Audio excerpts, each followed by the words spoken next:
Termoma soyuqdur. Və biz yenidən ifa alaq Nurlan Səfərovdan.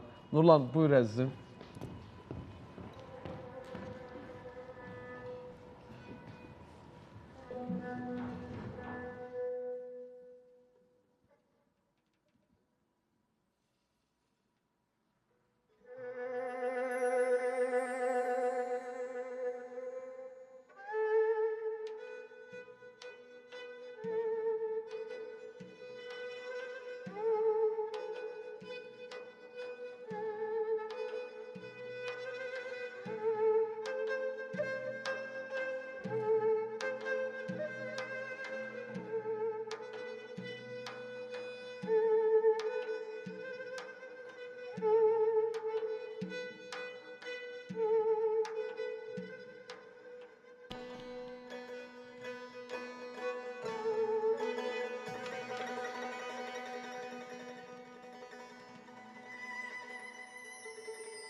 Görey güneş dağları aşıp sönmeyeydi.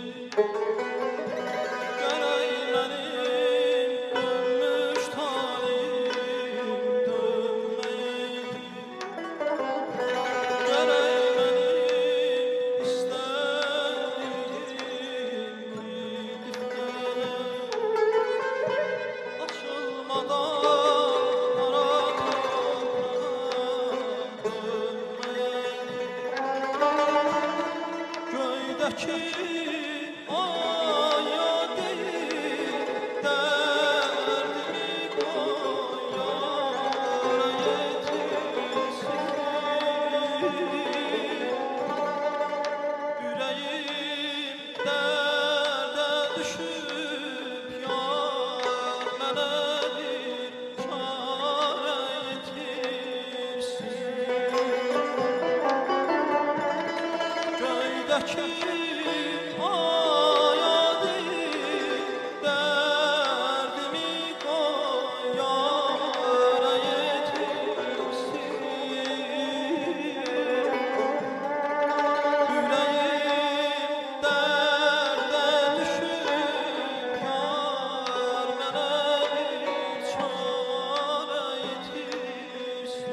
məhəbbətim gəl, gəl, saadətim gəl, gəl, tar kamalım gəl, gəl, gəl, qaşı kamalım gəl, gəl, məhəbbətim gəl, gəl, saadətim gəl, gəl.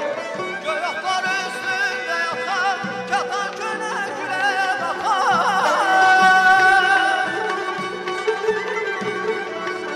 Göyotlar üstündə yatar, katan kölə gülə baxar. Külək vurar ağır pəyin, oyan bu yanına yatar. Külək vurar ağır pəyin, oyan bu yanına yatar. Tar kamalım gəl, gəl, qaşı kamalım gəl, gəl, məhəbbətim gəl, gəl, saadətim gəl, gəl, tar kamalım gəl, gəl, gəl, qaşı kamalım gəl, gəl, məhəbbətim gəl, gəl, saadətim gəl, gəl, məhəbbətim gəl, gəl, saadətim gəl, gəl. Nurlan Səfərov, təşəkkürümüzü bildiririk. Çox sağ olun. Səsinə qüvvət. Ümumiyyətlə bunların bugünkü gündə bax belə uğurlu ifalarını görən müəllim nə hiss keçirdir? Deyirmi ki, əziyyətim haqqı halalınız olsun.